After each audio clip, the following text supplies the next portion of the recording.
আসসালামু আলাইকুম। আমি জসিম ব্লক 24 থেকে সবসময় আপনাদের নিত্য নতুন বিনোদন এবং সকল প্রকারের সম্পূর্ণ আপনাদের শেয়ার করি। আশা করছি আপনারা এই ভিডিওটাতে দেখতে পারতেছেন। এটা ঢাকা সাভার পুরাতন ইপিজেডের এবং সোনার মেনি লিমিটেড ফ্যাক্টরি থেকে একটা ফায়ার ডিল অনুষ্ঠিত হয়েছে।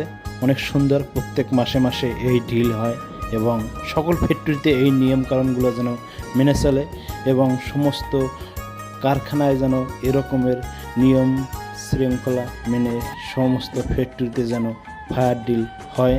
এবং আসলে সকলেই দেখুন, এই সোনার মেনি লিমিটেড ফ্যাক্টরি সব সময় প্রত্যেক মাসে এই ফায়ার ডিল অনুষ্ঠিত হয় এবং এইটা দেখা দেখি সমস্ত সকল ফ্যাক্টরি এবং কারখানাতে এই ফায়ার ডিল দেওয়ার জন্য সমস্ত মালিকদের আহ্বান জানাচ্ছি। আমি জসিম ব্লক 24 থেকে।